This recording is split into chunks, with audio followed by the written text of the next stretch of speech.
pelbagai perbincangan telah dilakukan antara pihak JK Training Islam Berhad dan juga pihak Rumah Ibadat Kuil yang saya sebutkan tadi lah, Sri Dewi Prata Kaliaman.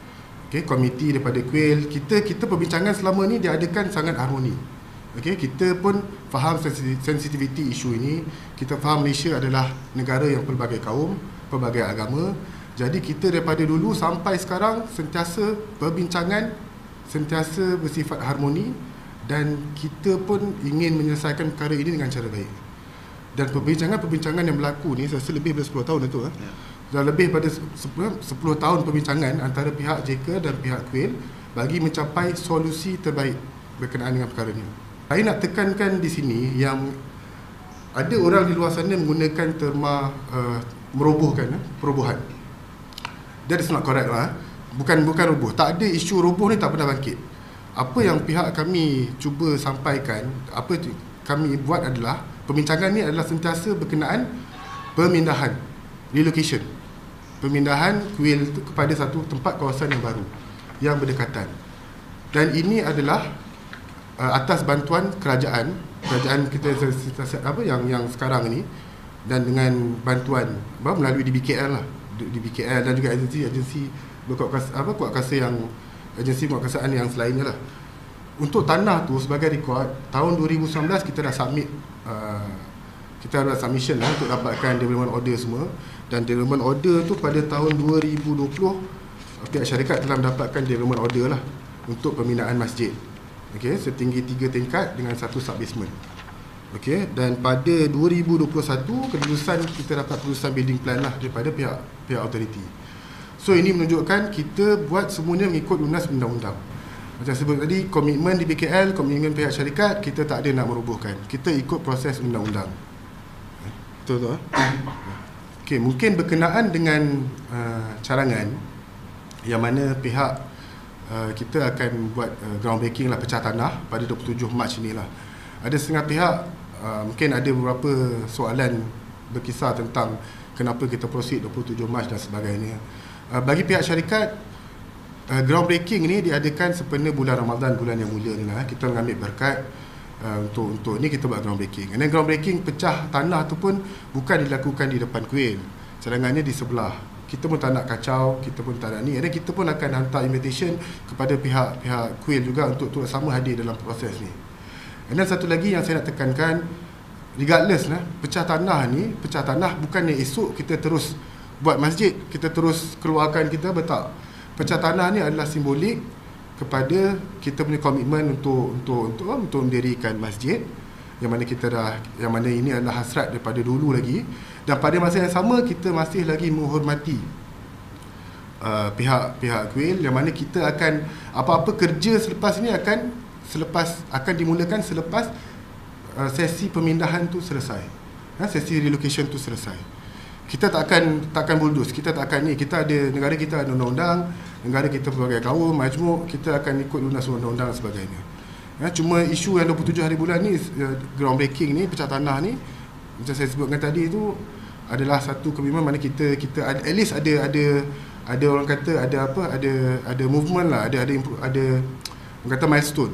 Sebab perkara ni dah berlarutan begitu lama.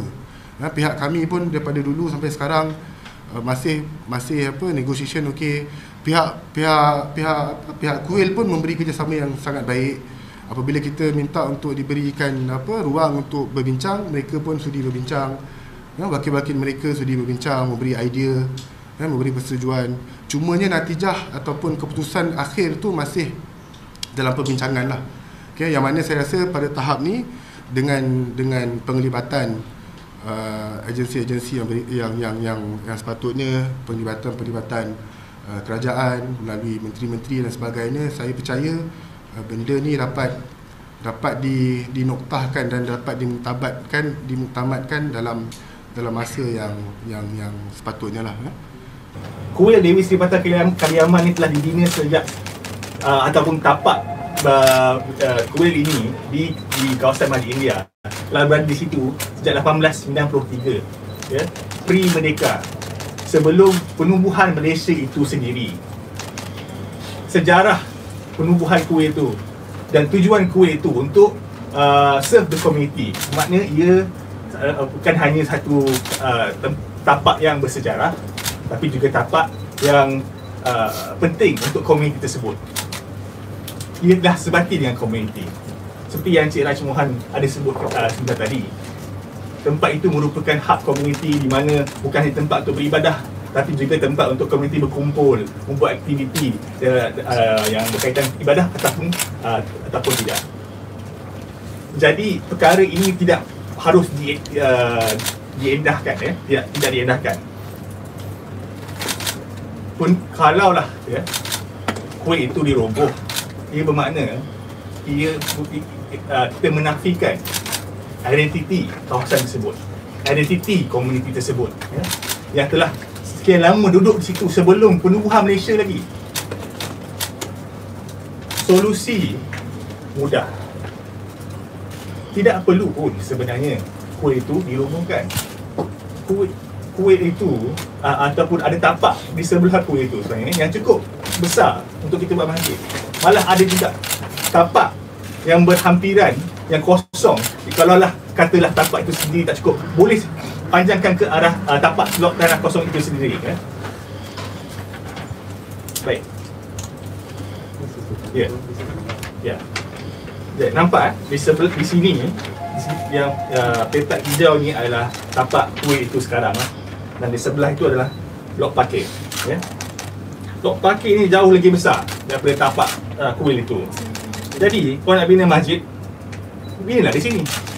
Tak perlu robohkan kuil itu. Malah kalau ini pun tidak cukup, di kawasan sini di bawah di petak kuning ini pun satu blok kosong yang boleh diguna pakai. Kiranya perlukanlah tapak masjid itu untuk lebih besar.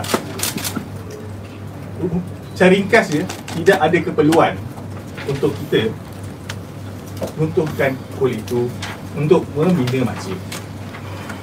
Ini it's not good for the masjid to start out on the grounds by which the previous or other place of worship was destroyed and demolished.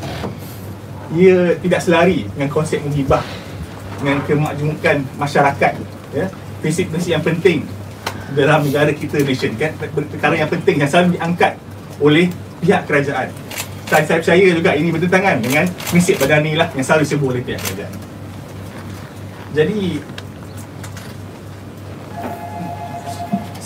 kesimpulannya, ada solusi mudah di hadapan kita bina je masjid tu di sebelah kuil. Tidak ada apa salah pun, tidak ada apa salah dari segi agama untuk kita bina masjid di sebelah kuil.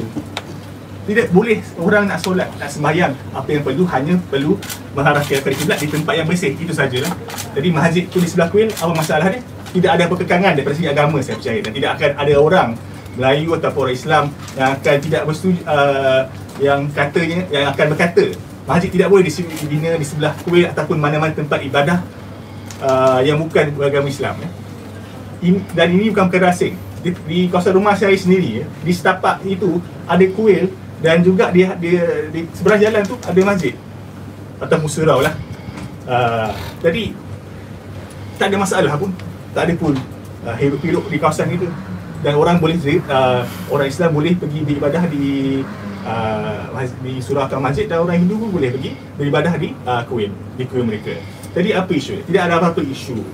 Yang penting ini sekarang adalah kita jangan tidak menghormati komuniti setempat.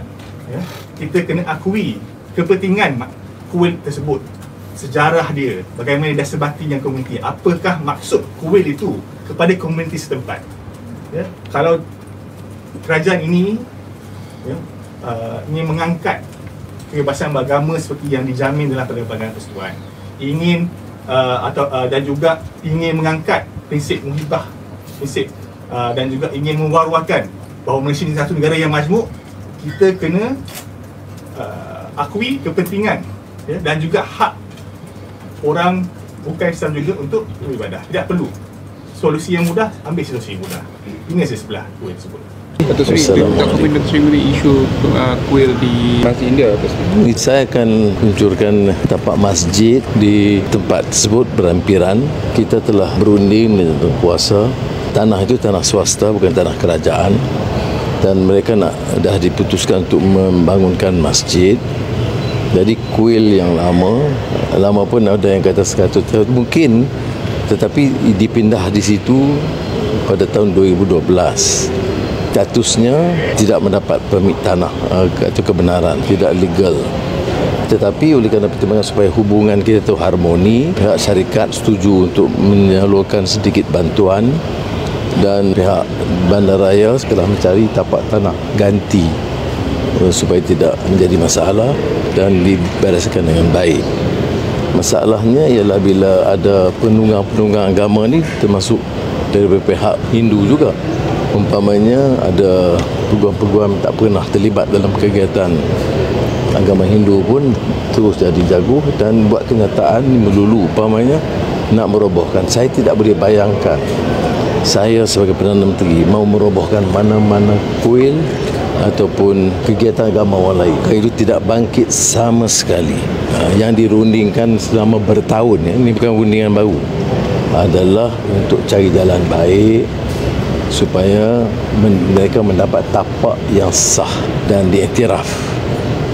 Itu keadaan dia dan mudah-mudahan diselesaikan dengan baik, dan saya harap tidak perlu ada respon yang kurang wajar termasuk daripada kalangan masyarakat Islam, kerana kita tangani dengan baik. Masjid akan terus dibina, tempat kuil akan disediakan, dan kalau mereka perlukan bantuan, syarikat telah memberi perlakuan untuk membantu. Tanah itu bukan tanah kerajaan, walaupun asalnya tanah Dewan Bandaraya, tapi itu tidak bermakna tanah kerajaan boleh digunakan tanpa kelulusan.